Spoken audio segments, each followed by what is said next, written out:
Body camera footage played in court Friday shows the moments that Clayton County Police responded to the 2019 shooting scene that killed 62-year-old Kenneth Herring. 25-year-old Hannah Payne. Hannah Payne made. Hannah Payne. Driving away. Hannah Payne follows the man. A typical day in the outskirts of Atlanta, Georgia, took a grim twist as a minor car accident triggered a series of events leading to a tragic outcome. Upon witnessing the collision, Hannah Payne, a bystander not directly involved, made a perplexing choice to chase after Kenneth Herring. This decision led to a confrontation on a busy highway that was both illogical and ultimately fatal. Welcome to True Crime Capital. Hannah Payne, a 25-year-old resident of Atlanta, Georgia, was raised by her parents, Margaret Payne and Rick Payne. She held a position in property management for apartment communities, which involved tasks such as collecting rent, and sometimes managing vacant and abandoned apartments that can potentially be under construction or renovated. Typically, I'm in the field. I go from property to property, either collecting rent, sometimes walking vacant and or abandoned apartments that could potentially be under construction, and I would show vacant apartments to potential renters. Handling significant amounts of money in her job, she often felt concerned about her safety. Consequently, her profession molded her into someone with a resilient demeanor, necessitating preparedness to interact with individuals from diverse backgrounds and to show apartments to strangers alone. She invested in self-defense training courses. Due to the extensive travel requirements of her job, she opted to acquire a Glock 43 handgun for personal protection. Despite her tough professional exterior, family and friends describe Hannah as sweet and understanding, expressing a deep love for children and animals. In 2019, she was in a 2-year relationship with Edgar Jimenez. Okay, so just tell us your reaction. How long have you, first of all, how long have you been dating Hannah? Like 2 years. At 6 p.m. on May 7, 2019, the lives of two families were changed forever. Hannah was driving home from work when she witnessed a man driving a Dodge pickup truck running a red light and hit an 18-wheeler near Clark Howell Highway and got 85. Both vehicles were damaged, and the drivers pulled over to wait for police to arrive. The accident was witnessed by two people who pulled over to help, Hannah Payne, and an officer with the Georgia Department of Corrections named Terry Robinson. Robinson, who worked in the infirmary at a local prison, examined the man who ran the red light. His name is Kenneth Herring. Upon examining, Kenneth said, "He is okay, but definitely inebriated." The correction officer reported that Herring's eyes looked to be a reddish-orange color. This led Hannah and the semi-truck driver to ask at the same time, "Do you mean he's drunk?" This is a significant detail. Take note of it, and we'll revisit it later in the video. Hannah called 911 to report a supposed hit and run. Hannah and Robinson stayed with both drivers for about 20 minutes, waiting for the police to arrive when Herring returned to his truck and left the scene. According to Hannah, Robinson encouraged her to follow Herring after he left the scene so that she could get his license tag number.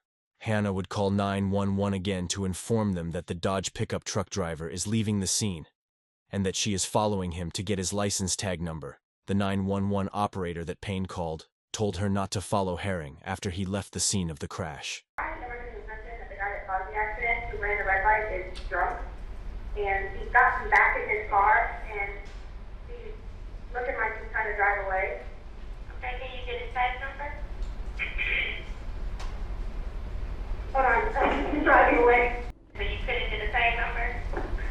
No, but I'm catching up to him right now. Okay, but we actually do not want you to chase him. We just want you to be safe. I understand. I understand 100%. I'm just going to get the tag number, nothing else. Roughly 1 mile from the original accident scene, Hannah pulled her Jeep Wrangler in front of Herring's truck to stop him. She got out of her Jeep and approached Herring's truck. It would be reported later, Kenneth revved his engine and Hannah believed that he was attempting to run her over. Hannah approached Kenneth's truck. According to Hannah, he grabbed her by the shirt and pulled her closer to his vehicle's window. Hannah told investigators that she then pulled out a semi-automatic 9mm that was holstered to her hip. A struggle for the gun ensued, and the weapon discharged. Clayton County Police, responding to a 911 call, reached Kenneth's truck at 6:20 p.m. They found him sitting in the front seat, suffering from a gunshot wound to the abdomen. They rushed him to an area hospital where he was pronounced dead less than an hour later. Hannah was arrested on the scene. Throughout the altercation, Kenneth never got out of the truck, and his blood toxicology report showed no drugs or alcohol in his system. In an interview with Atlanta's WXIA in 2019, Kenneth's wife stated that she believed her husband was experiencing a diabetic episode and was trying to get to a hospital. Remember earlier when the correctional officer said he appeared to be disoriented? Or rather said he is okay, but definitely inebriated. This is the reason why. Herring's wife says he was trying to get to a hospital. Because I know he was having a diabetic episode because he don't just run off the scene. I knew he was trying to get to the hospital. Proving that he not was running away from the accident, but was rushing to the nearest hospital as he was in diabetic shock. That his then he immediately pulled his right hand around. So now he got two hands on your On me, yes. Okay. And at that point, how many hands do you have on your gun? I pulled my hand under, and I was trying to pull my actual hand away. Okay. I couldn't actually grab the gun itself. Because your right hand and his hands are all On it, right. Don't have my fingers on the trigger. I had it resting on the side of the trigger. Mm-hmm. Just a little background on Kenneth Herring. He was a 62-year-old who had 5 siblings. He was married with 2 children. Kenneth was diabetic and depended on insulin. In late May 2019, Hannah was later released on a $100,000 bond. The conditions of her release included wearing an ankle bracelet with a 9 p.m. curfew.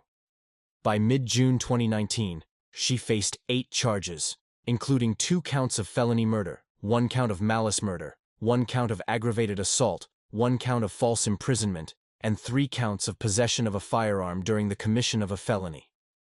In December 2023, 4 years later, the initiation of Hannah Payne's trial for the incident involving Kenneth Herring commenced at Clayton County Court. Hannah took the stand in her defense. While acknowledging that she had drawn her gun, she asserted that she never intended to fire it. Instead, she claimed it was Herring who, in a struggle for the weapon, accidentally shot himself.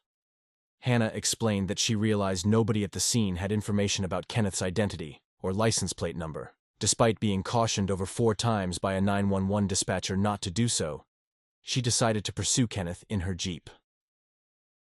During a recording of the 911 call played in court, a dispatcher asked Hannah, "Okay, so you couldn't get a tag number?" She responded, "No, but I'm catching up to him right now." The dispatcher emphasized, "Okay, ma'am, we actually do not want you to chase him. We just want you to be safe." Hannah insisted, "He is drunk. I'm not. I'm sorry, but I'm here to tell you I'm not going to follow him because he is going to cause an accident." Hannah testified that she was under the impression that the 911 operator on the line wanted her to act as a messenger. The fatal confrontation occurred shortly after when Hannah caught up with Kenneth, who was stopped in a turning lane at an intersection and demanded that he return to the scene of the crash. "We're loud, it's near an interstate, it's a busy road, and I can't hear what he's saying to me. But as I'm getting closer to him, I hear him ask me who am I," Hannah recounted in court. She asserted that at one point, Kenneth knocked her phone out of her hand and reached out of the window, grabbing her and tearing her shirt. Subsequently, he accelerated, briefly dragging her with his car. According to Hannah, it was at this point she informed Kenneth about her gun, displaying it to him. "I pulled it out and immediately started trying to just continue to push against the door with it, like push it away from him," she explained. "He grabbed my hand with the gun in it," she continued. "As he's pulling it is when the trigger went off. After it went off, my entire body kind of fell backward." Contrary to Hannah's account, witnesses who testified at her trial presented a different narrative. Really aggressive. I thought it was just road rage at the time. And then a woman popped out of the car and she said, "Get the F out of the truck." I kept saying to myself, I hope she don't shoot him. And when I heard the gunshot, he looked at me and I looked at him and he just had this look on his face. They alleged that Hannah chased Kenneth, cut him off with her car, and then aggressively approached his vehicle, cursing at him and immediately resorting to physical aggression. He was disoriented. He was asking what happened, who hit me. The detective says Payne ignored a 911 dispatcher's order to stay back and then can be heard on the 911 call confronting Herring. In the background, you can hear, get out of the car, get out of the car, get out of the car, get out of the effing car. And she returns to the phone and said, he just shot himself with my gun. The detective testified multiple witnesses saw Payne attacking Herring before the shooting. Payne's attorney has claimed Payne was attacked and did nothing wrong. According to them, she punched the confused man through his window, brandished her gun, threatened to shoot him twice, and promptly shot him dead. Eyewitnesses described Hannah Payne as the aggressor in the situation. Cameron Williams, a bystander, captured a video of the incident showing Hannah hitting Kenneth with her left hand while holding the gun in her right. The footage reportedly captures the gun entering the vehicle, but it is unclear who pulled the trigger. The state corrections officer testified that Kenneth exhibited symptoms indicative of a medical emergency. He noted the man's red-orange eyes, signs of disorientation, and observed him circling his truck multiple times before driving away. The medical examiner, in turn, attested that Kenneth Herring's cause of death was a gunshot wound to the abdomen, with no presence of alcohol detected in his system. During the trial, detectives detailed their response and investigation, presenting body cam footage to the jury. The defense contended that Hannah acted in self-defense, asserting that Herring attacked her when confronted. Jurors listened to Hannah Payne's 911 call, wherein the dispatcher repeatedly warned her not to pursue Kenneth Herring. While the call itself is not public, Clayton County Police Detective Keon Hayward testified that Payne could be heard urging Herring to exit the car, stating, "Get out of the car, get out of the fucking car, I'm going to shoot you." After shooting Herring, Hannah reportedly told the 911 operator, "He just shot himself with my gun." Prosecutors contended that Hannah assumed a law enforcement role by pursuing Kenneth after a crash she was not involved in. Lead prosecutor Nigel Hunter emphasized in his closing arguments, Kenneth Herring, who was unarmed and minding his own business, was chased down, detained, shot, and murdered. You don't get the death penalty for committing a traffic offense. The state NAACP chapter has underscored that this incident unfolded due to racial profiling and has been actively supporting Herring's family. We're shocked and appalled that this happened in Clayton County, Georgia. The NAACP has been following this case for 4.5 years, saying that Herring was a victim of racial profiling. Interviews were conducted with Hannah's boyfriend and friends, most of whom were people of color, and they attested that the allegations of racism were unfounded. Hannah's boyfriend, Edgar Jimenez, expressed difficulty in believing the events, stating, "That's not Hannah at all." Jimenez, who is Dominican, dismissed suggestions that the shooting was driven by racial animosity, emphasizing, "You can tell by all of Hannah's friends that she's not like that. We don't see color. We're just human." Well, people that they said that because they race. That's what I think. Because if you see right here, I'm not seeing color though. We just humans. Micaiah Franklin, Hannah's best friend who is black, echoed these sentiments, describing Hannah as an amazing person. Franklin emphasized that while it might be easy for people to attribute the incident to racial issues given the current climate, it is not the case, as she personally knows Hannah. I believe that it's easy for people to say that because that's the racial climate right now, and that is a lot of the stories you hear going on, but that's not the case, and I can say that personally because I know Hannah, and if that was the case, I would not be friends with her, and she's not that person at all. Nevertheless, it is acknowledged that whenever a racial issue arises, there is a prevailing narrative suggesting that having people of color around absolves someone from a racist act, which is not true. A person can have black friends and still be capable of a racist act.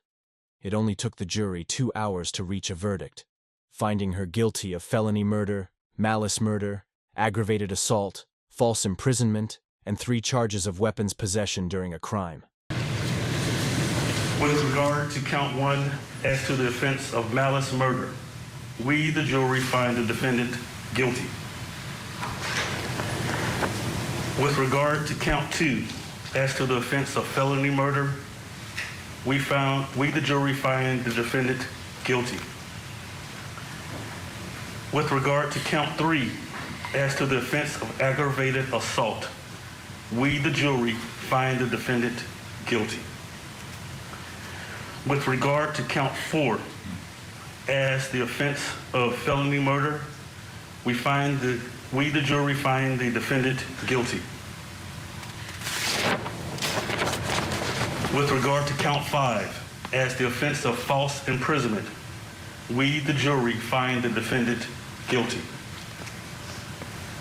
With regard to count 6, as to the offense of possession of firearm during commission of a felony, we, the jury, find the defendant guilty. With regard to count 7, as to the offense of possession of firearm during commission of a felony, we, the jury, find the defendant guilty. With regard to count 8, as to the offense of possession of firearm during commission of a felony, we, the jury, find the defendant guilty. Respectfully submitted, the 12th day of December, 2023.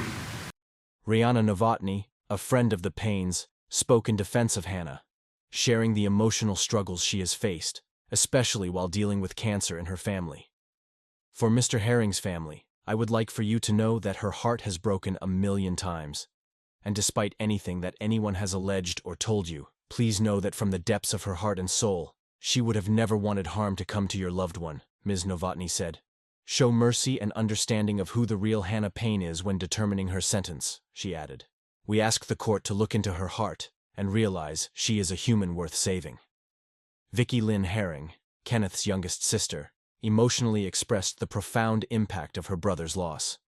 I no longer have a big brother. His grandchildren won't know him. He has 2 children who don't have a father anymore. There were 6 of us. Now there's the 5 of us that are left, she shared. Herring's sister, Jacqueline Herring, spoke to the court in her victim impact statement. As I watched her leaving and she was crying as she was going through the doors, that's the same way I felt when they closed that casket on him, she said of the trial. That door would never open again. I'll never see my brother again. Only through pictures. She ended her statement by requesting a life sentence without parole. I can't call him if I wanted to. I can't visit him if I wanted to. I can go to the gravesite, but he can't respond, she said, adding that she wanted the same thing for Hannah. Where he got death without parole, I would like for her to have life without parole. Despite the national attention the case garnered, Clayton County District Attorney Tasha Mosley clarified that she doesn't believe the murder was race-related. Bittersweet. I am happy that we now have justice for the family, but to make this family complete, Mr. Herring's supposed to be here celebrating in a few. She only knows, why she did it. We've talked about class division. Bonnie and I were sitting there talking about maybe it's because of she was here and she thought he was there because of the truck and the condition of the truck and stuff. We will never know. We will never know because she never really told us the truth on the stand. That story kept changing. On December 12, 2023, Clayton County Judge Jules Scott bestowed some mercy on Payne, handing down a sentence of life with the possibility of parole. She was also sentenced to 8 consecutive years for false imprisonment and 5 consecutive years for possession of a firearm. Hannah can apply for parole in 43 years. State law rules those with life sentences can't apply for parole until they have already served 30 years, and Payne was assigned 13 more years to be served consecutively for other charges. By that point, Payne will be 68. In our mind, when you look at 43 years and you're 25, all the good years are gone, Clayton County District Attorney Tasha Mosley said. Her memories will be of prison. Hannah Payne was 25 at the date of her sentencing. She displayed emotions that were not visible on camera footage shown immediately after she was arrested for Kenneth's murder. After the court hearing, Clayton County District Attorney Tasha Mosley weighed in on the sentencing, while revealing that the families of Hannah and Kenneth have both been receiving death threats. Mosley said that the DA's office is looking into opening criminal investigations against those who have sent the threats. Mosley begged the public to leave the families alone as she felt that the sentence was fair. Some of those making the threats believe the crime was race-related, as Hannah is white and Kenneth was black. It is commendable when individuals choose to assist in the aftermath of an accident. Yet when the responsible party flees the scene, one might ponder whether they are evading authorities due to potential danger or concealed criminal activities. In this particular case, the assumption was that the person involved was intoxicated, prompting the desire to record the license plate number for the 911 dispatcher.